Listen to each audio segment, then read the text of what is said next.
नमस्कार दोस्तों, आप सभी ने सिख दंगों के बारे में सुना होगा, आपने गोधरा कांड के बारे में भी सुना होगा। पर क्या कभी आपने सुना कि त्रिपुरा के मडाई गांव में एक सुबह यानी कि 8 जून 1980 की दशक में एक बहुत बड़ा नरसंहार होता है, जब कई सारी गर्भवती महिलाओं के पेट को चीर दिया जाता है, छोटे छोटे से बच्चों के शरीर में भाले डाल दिए जाते हैं, यहाँ तक कि कई सारे पुरुषों के सिर को काट दिया जाता है, कई सारी महिलाओं के साथ में रेप तक होता है और कई सारे बुजुर्गों के एक एक अंग को काट दिया जाता है। उस सुबह अगर चारों तरफ कुछ दिखाई दे रहा था तो लाशों के ढेर दिखाई दे रहे थे और उसी के चलते अमृत बाजार पत्रिका ने अपने एडिशन में अपने आर्टिकल में लिखा कि यह घटना वियतनाम की माई लाई घटना से भी बहुत बड़ा नरसंहार है। तो आइए जानते हैं त्रिपुरा के इस नरसंहार के बारे में। और इसी नरसंहार के बाद में त्रिपुरा आदिवासी लोगों के द्वारा कहा गया कि हमें एक अलग स्टेट चाहिए जिसका नाम होगा ग्रेटर त्रिपुरा लैंड। तो आइए जानते हैं इसके बारे में कि यह घटना क्यों घटित हुई। मेरा नाम है अंजलि और मैं आप सभी का स्वागत करती हूं एग्जाम नारी के यूट्यूब प्लेटफॉर्म पर। ये देखिए भारत का मैप है और यहाँ आपको दिखाई दे रहा होगा ये है त्रिपुरा। त्रिपुरा में अगर हम चले पश्चिमी तरफ तो ये आता है वेस्ट त्रिपुरा का एक डिस्ट्रिक्ट, जो त्रिपुरा की राजधानी अगरतला से तकरीबन 30 किलोमीटर की दूरी पर एक गांव आता है जिसका नाम है मडाई गांव। सबसे बड़ा रीजन ये आता है कि मडाई गांव में इतना बड़ा नरसंहार हो चुका है और इसके बारे में किसी बुक में नहीं बताया जाता, यहाँ तक कि इतिहास का कोई पन्ना इसके बारे में बात नहीं करता। सरकार भी इसके बारे में बात क्यों नहीं करती, जानते हैं इसके बारे में। देखिए, यह घटना घटित होने के कुछ समय पहले चारों तरफ एक अफवाह फैली कि बाहरी लोग जो हिंदू बंगाली शरणार्थी भारत के त्रिपुरा में आए थे, तो वहां जो त्रिपुरा के आदिवासी लोग हैं उनके ऊपर उन्होंने हमला किया, कुछ लोगों को उन्होंने मार दिया और ये अफवाह जो है आग की तरह फैल गई। और जैसे ही ये बात फैली तो वहां त्रिपुरी आदिवासी लोग एकत्रित हुए और उन्होंने बंगाली हिंदू शरणार्थियों के ऊपर ये अटैक किया और उसी अटैक के दौरान कुछ ही घंटों में 400 से 800 लोगों की मौत हो गई। और यह आंकड़ा जो है आज भी क्लियर नहीं है कि उस समय कितने लोगों की मौत हुई थी। दरअसल हुआ क्या था, जब 1947 में बंटवारा हुआ तो बंटवारे के टाइम में कई सारे लोग जो है भारत से पाकिस्तान गए और कई सारे लोग पाकिस्तान से भारत आए। तो उस समय जो है कई सारे लोग उस त्रिपुरा में भी जाके बसे जो कि हिंदू शरणार्थी थे। एक तो 1947 में आए और फिर जब बना बांग्लादेश तो 1971 में भी आए, यानी कि 1947 से लेकर 1971 तक त्रिपुरा में कई सारे हिंदू बंगाली शरणार्थी बन के आए और वो धीरे धीरे वहां पे बसने लगे, वो वहां पे रहने लगे। और एक समय ऐसा आया कि इनकी जनसंख्या ज्यादा हो गई, यानी कि त्रिपुरी जो आदिवासी थे इनकी जनसंख्या कम हो गई, जो बाहरी शरणार्थी बन के आए थे इनकी जनसंख्या ज्यादा हो गई। और उसी के चलते आदिवासियों के मन में डर सताने लगा कि आने वाले टाइम में हमारी आर्थिक स्थिति कमजोर होगी, हमारी सांस्कृतिक स्थिति पर भी इसका प्रभाव पड़ेगा, हमारी राजनीतिक स्थिरता भी कम होगी। और उसी के चलते ऐसी घटना होनी थी। इनको लगने लगा था कि इन लोगों ने हमारी जमीनें छीन ली। लगना क्या है, ऑलरेडी इन लोगों ने जमीनें छीनी, क्योंकि त्रिपुरा इतना सा बड़ा है और रहने वाले लोग इतने हो जाएंगे, तो पहले से ही जो लोग यहाँ फैले हुए हैं उनकी जनसंख्या तो कम है, क्योंकि उनका वैसे ही उन्होंने वर्चस्व खत्म करने की शुरुआत कर दी थी।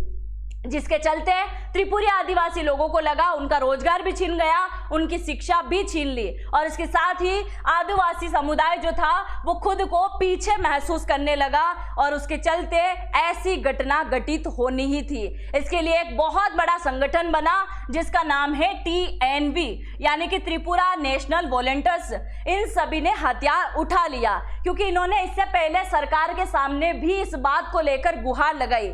जब सरकार से कुछ रिएक्शन नहीं आया तो उस समय क्या हुआ था, भारत के अंदर तो चुनाव प्रचार प्रसार चल रहा था, एक तरफ वोट बैंक की राजनीति हो रही थी और एक तरफ इन लोगों का हक छीना जा रहा था, जिसके चलते लोगों ने परेशान होकर खुद ने ही हथियार उठा लिया। इनका मकसद था बाहरी यानी कि बंगालियों को त्रिपुरा से बाहर निकालना और एक अलग आदिवासी राज्य बनाना, जिसको लेकर इन्होंने आज भी मांग करी है और ये चाहते हैं कि जितने भी त्रिपुरी आदिवासी यानी कि त्रिपुरा के अंदर, मिजोरम के अंदर, बांग्लादेश के रंगपुर के अंदर और म्यांमार के अंदर जिन जिन इलाकों में त्रिपुरी लोग फैले हुए हैं उन सबको एक करके एक अलग राज्य बना देना चाहिए, क्योंकि 1947 से लेकर 1971 के दशक के दौरान इनकी जनसंख्या जहां 100 हुआ करती थी, जैसे जैसे इन बंगाली शरणार्थियों की जनसंख्या बढ़ी वैसे वैसे इनकी जनसंख्या 100 से सीधा 30% पे आ गई। तो इनको लगने लगा कि हमारा वर्चस्व बिल्कुल खत्म हो जाएगा। तत्कालीन सरकार उस समय कांग्रेस हुआ करती थी, जिन्होंने 1% भी नहीं सुना, उल्टा कुछ नेताओं ने वोट बैंक के लिए जाति भावनाओं को और भी ज्यादा भड़का दिया, जिसके चलते जनसंख्या असंतुलन का डर और अपना ही घर खोने की भावना इनके मन में पलने लगी, क्योंकि लाखों बंगाली हिंदू यहां रहने लगे थे। 1947 में इनकी जनसंख्या 70% थी, जो बाद में केवल 30% ही बची थी, जिसके चलते ये लोग परेशान थे। और इससे भी ज्यादा शॉकिंग बात ये थी, जरा देखिए, इनको डर था पहले से संस्कृति भाषा को लेकर। बंगाली शरणार्थी अपने साथ अपनी भाषा, रीति रिवाज, त्योहार, प्रशासनिक शैली सब साथ में लेकर आए थे। उसके बाद त्रिपुरा के अंदर क्या हुआ, राज्य की प्रशासनिक और शैक्षणिक भाषा बंगाली बन गई। सोचो जरा, अगर आप भी हिंदू हैं और आपके आसपास जितनी भी जमीन है वो आपकी है, वहां अगर आपके पास में कोई हिंदू ही उस जमीन पे कब्जा कर लेगा तो क्या आप वहां कब्जा करने दोगे? यहाँ कोई भड़काऊ बात नहीं है, यहाँ अगर सीधे हक की बात करें तो क्या आप अपना हक किसी और को दे दोगे? और दूसरी बात यह है कि जिस कॉलोनी में आपका वर्चस्व था, आपकी भाषी गति आदिवासी लोग निवास करते थे, वहां 4 कोई और कम्युनिटी के लोग आ जाए और उनकी भाषा आपके ऊपर थोप दी जाए तो आपको कैसा लगेगा? जबकि उस समय त्रिपुरा में इनकी भाषा कोक बोरोक हुआ करती थी, जो उसका वर्चस्व लगभग खत्म हो चुका था और वहां महत्व ले चुकी थी बंगाली भाषा, जिसके चलते बाहरी बनाम मूल निवासी नैरेटिव चालू हुआ। यह विचार बहुत गहराई से फैला कि बंगाली बाहरी हैं और आदिवासी मूल निवास के हैं। कई आदिवासी संगठनों ने त्रिपुरा आदिवासियों को कहा बंगालियों का नहीं जैसे नारे तक शुरू हो गए। इन्होंने लगातार यह नारा लगाया कि ये जो त्रिपुरा है ये हमारा है, ये बंगालियों का नहीं है। बस ये बात लगातार बढ़ती गई। इसके साथ ही जो शरणार्थी हिंदू आए थे, उन्होंने, कई सारे लोगों ने, इनका आरोप था कि इन्होंने उनकी नौकरियां छीन ली, उनके सरकारी सहायता को छीन लिया, उनके स्कूल कॉलेज तक को छीन लिया गया। एक ऐसी घटना जो कि इतिहास में शायद ही कोई व्यक्ति जानता होगा।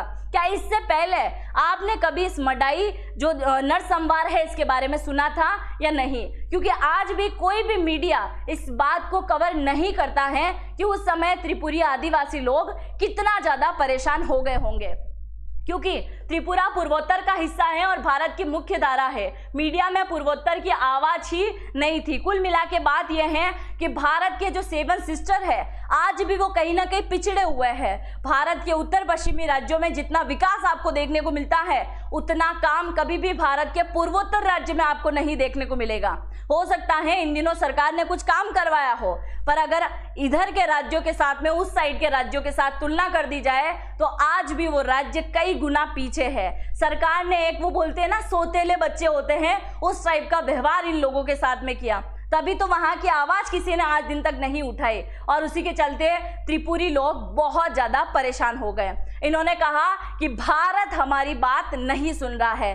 तभी तो बात बात में ये सुनने को आता है कि ये स्टेट भी भारत से अलग होना चाहता है, वो स्टेट भी भारत से अलग होना चाहता है। जब वो सरकार के सामने बात रखते हैं तो उनकी बात बिल्कुल भी नहीं भूली जाती। दूसरा, नरसंहार जो हुआ था आदिवासी उग्रवादियों के लिए सिर्फ हिंसा नहीं थी, यह बदले और पहचान की लड़ाई बन चुकी थी।